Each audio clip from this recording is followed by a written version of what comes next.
Eyes بن عمر ایک صحابی ہیں اور فتح مکہ والے سال ابھی تک حضرت ابو سفیان رضی اللہ تعالیٰ عنہ مسلمان نہیں ہوئے تھے. تو کسی نے ذکر کیا تو اس نے ابو سفیان رضی اللہ تعالیٰ عنہ کا نام پہلے لیا اور آئز بن عمر کا نام بعد میں لیا. تو میرے اور آپ کے آقا و مولا ناراض ہو گئے اور فرمایا ایسا نہیں کرو گے، تم سردار ہیں قوم کے ابو سفیان اور یہ آئز ایک سادہ مسلمان ہیں، لیکن چونکہ یہ مسلمان ہیں لہٰذا نام لیتے ہوئے تم پہلے اس کا نام لو گے. اقبال کہتا ہے کہ قطرائے آب وضو کمبرے خوب تر از خون ناب کیسرے، کہ حضرت علی رضی اللہ تعالیٰ عنہ کے در کا غلام کمبر رضی اللہ تعالیٰ عنہ جب وضو کرتے ہیں اور ان کے وضو کے پانی سے جو قطرے گرتے ہیں وہ اس دور کی سپر طاقت سلطنت روم کا شہنشاہ کیسر، کہا کیسر کے خون سے وہ قطرائے وضو زیادہ قیمتی ہے جو محمد عربی کے غلام کے بدن کو چھو کے گزرتا ہے. تو اسلام کی ایک اپنی انوکھی شان ہے، اسلام کا ایک اپنا مزاج ہے. لیکن مانوسیت تحریک نے ایک نعرہ بلند کیا 14ویں صدی کے آغاز میں کہ وحدت ادیان کے ذریعے سے لوگوں کو قریب کیا جائے، اور ان کا مقصد کیا تھا کہ مسلمانوں کو تذبذب کے اندر مبتلا کیا جائے. ان کو کہا جائے کہ دیکھو سارے دین کے ماننے والے لوگ ہیں، سب کو حق ہے، عمل کریں، کوئی حرج نہیں ہے، اور ایک دوسرے کے قریب ہوں، ایک دوسرے کے پاس آنا جانا رکھیں. اس طرح کے کچھ نعرے تراش کے جو ہے وہ ایک فکر انہوں نے دینا چاہی. اور یہ فکر 14ویں صدی کے آغاز میں ہی نہیں تھی بلکہ 14 صدیاں قبل کفار مکہ نے بھی حضور کی بارگاہ میں حاضر ہو کے کہا کہ 1 سال ہمارے بتوں کی آپ عبادت کر لیا کریں اور 1 سال آپ کے معبود کی ہم عبادت کر لیا کریں گے.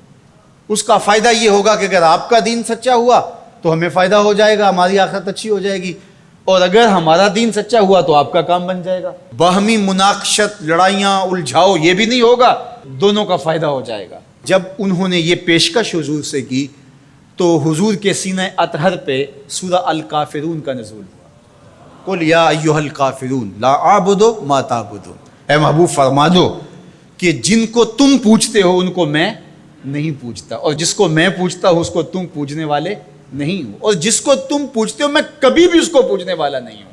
لکم دینکم ولی دین، تمہارا دین تمہارے ساتھ، میرا دین میرے ساتھ. تو یہ ایک الگ تشخص ہے میرے اور آپ کے آقا و مولا کے سینے پہ اتاری گئی صورت کے ذریعے سے جو واضح کیا گیا. ہر دور کے اندر ایسا ہوا، لیکن میں نے عرض کیا کہ 14ویں صدی کے اندر خاص طور پہ اس کا ڈور ڈالا گیا، اور اس وقت سے یہ تحریکیں چل رہی ہیں.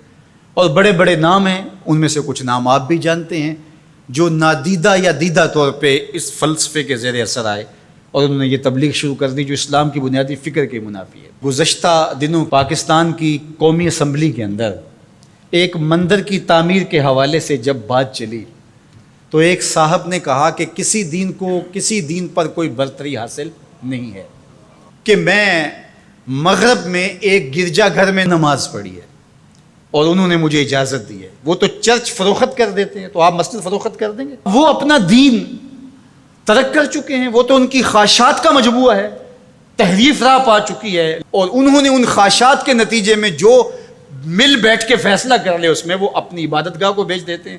تو کیا ہم اپنی عبادت گاہ کو بیچ سکتے ہیں؟ ہم کہتے ہیں جی وہ دیتے ہیں تو ہم بھی دے دیں. یہ کیا بات ہوئی؟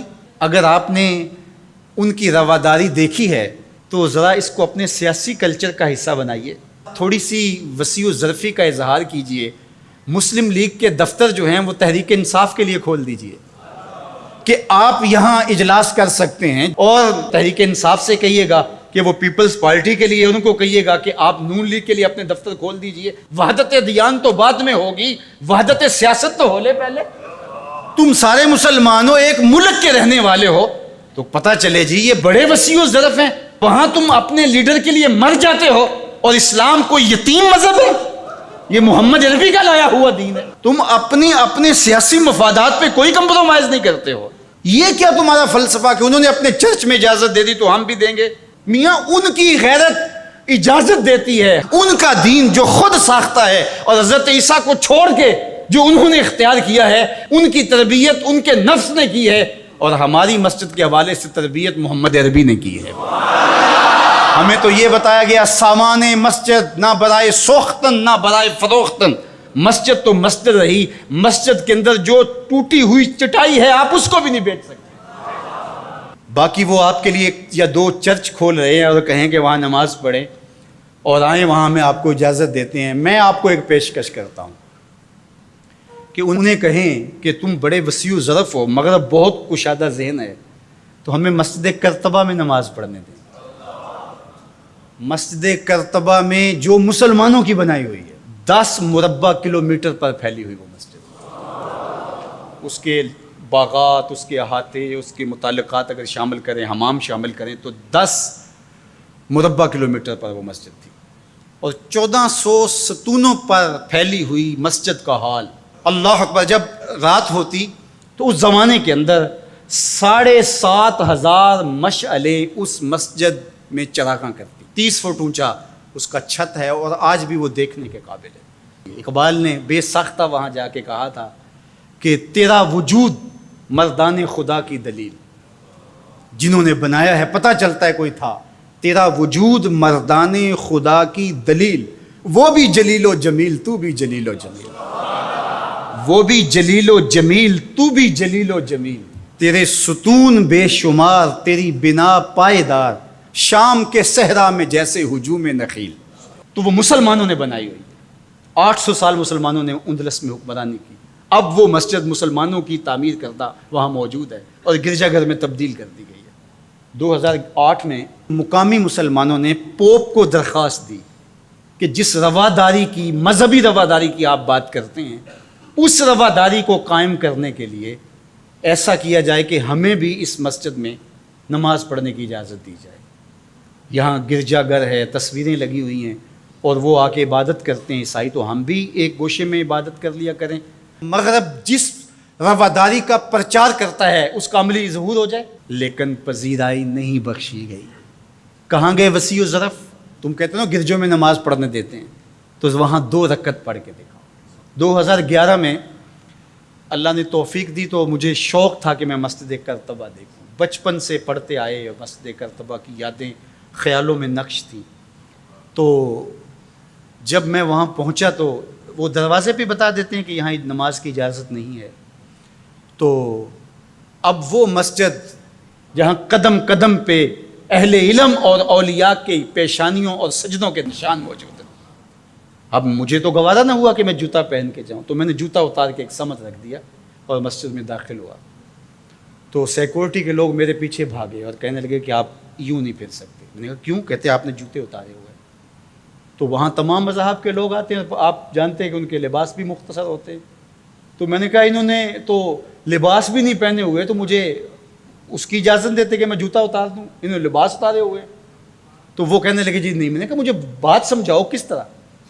تو جو گفتگو ہوئی وہاں، جو میرے ساتھ ترجمان تھے ان کے ذریعے سے، وہ یہ تھی کہ چونکہ مسلمان مسجد کی تعظیم کرتے ہیں اور مسجد کی تعظیم عبادت کا روپ ہے، اور وہ مسجد کو تقدس دے کر کے اس کی تعظیم کرتے ہیں، اور آپ نے جو جوتا اتارا ہے آپ کی نیت میں مسجد کی تعظیم ہے، یہی ہے۔ میں نے کہا بالکل یہی ہے۔ یہاں بڑے بڑے مشائخ اولیاء بیٹھتے رہیں تو کس طرح میں اپنے جوتوں سے اس فرش کو رون دوں؟ تو انہوں نے کہا جی ہم اجازت نہیں دے سکتے۔ تو ان سے بہت کہا، لیکن وہ کہنے لگے یہ ہو ہی نہیں سکتا، تو ہم ساری مسجد نہیں دیکھ سکے اور واپس آ گئے۔ اور 2014 میں پھر دوبارہ جانا ہوا، پھر یہی میرے ساتھ مسئلہ ہوا۔ تم کہتے ہو بڑے وسیع ظرف ہے، میں اپنا تجربہ بتا رہا ہوں۔ تم کہتے ہو چرچ میں نماز پڑھنے دیتے ہیں اور وہ جوتے اتار کے نہیں جانے دیتے۔ او میاں، وہ تمہارے لیے ایک کھلونا رکھا ہے، تمہیں بہلانے کے لیے، تمہیں ورغلانے کے لیے وہ رکھا ہوا ہے۔ انہیں پتہ ہے اس سے بہل جائیں گے، اور وہ بھی شور جا کے کریں گے کہ ہماری مسجدوں میں بھی ایسا ہونا چاہیے، ہم بھی وسیع ظرف ہوں۔ وہ تمہیں دھوکہ اور فراڈ دینے کے لیے کیا ہے۔ اقبال نے کہا تھا اندروں تاریخ تر از چنگیز، یہ بظاہر میٹھے میٹھے لگتے ہیں لیکن ان کا اندر چنگیز سے بھی زیادہ تاریخ ہے۔ تو جو گرجے فروخت کر دیتے ہیں، آج آیا صوفیہ کہ ان کو کیوں تکلیف ہو گئی؟ اور وہ سلطان محمد الفاتح نے خریدی ہوئی ہے، اور آج آیا صوفیہ سجدوں سے آباد ہو رہی ہے۔ آج وہ مسجد اذانوں سے پرنور ہو رہی ہے اور ماحول کے اندر وہ عجیب خوشیاں پھیل رہی ہیں۔ تو تکلیف اسلام سے ہے، وہ چاہتے ہیں کہ یہ تذبذب میں مبتلا ڈھیلے ڈھیلے مسلمان رہیں، خیر سے رہیں، ان سے کیا ہماری پریشانی ہے؟ مجھ کو پریشانی ہے تو اس امت سے ہے، اشک سحرگاہی سے جو ظالم کرتے ہیں وضو۔ تو آج آیا صوفیہ تکلیف کا سبب اس لیے بن گیا کہ یہ جو تحریک بپا کی گئی تھی وحدت ادیان کی، اور ترکی بھی ایک زمانے میں اس کا مرکز رہا، اور آج یہ ہے کہ وہاں آیا صوفیہ مسجد کی صورت میں بدل رہی ہے۔ لیکن مغرب خوش ہے کہ پاکستان میں مندر بن رہے ہیں، عربستان میں مندر بن رہے ہیں، اور اسرائیل کے ساتھ ہم عربوں کے تعلق کو مضبوط کر رہے ہیں، لیکن یہ تمہارا ادھورا سا خواب ہے جو کبھی پورا نہیں ہوگا، یہ وقتی ہوگا۔ انشاءاللہ وہ وقت دوبارہ آنے والا ہے کہ پوری کائنات پہ جھنڈا میرے حضور کا ہی ہوگا۔ ملیں گے سینہ چاکانے چمن سے سینہ چاک، بزم گل کی ہم نفس باد صبا ہو جائے گی، شبنم افشانی پیدا کرے گی میری سوز و ساز، اس چمن کی ہر کلی درداش نہ ہو جائے گی، آسمان سحر کے نور سے ہوگا آئینہ پوش، ظلمت رات کی سیما پا ہو جائے گی، شب گریزاں ہوگی آخر جلوہ خورشید سے، یہ چمن معمور ہوگا نغمہ توحید سے۔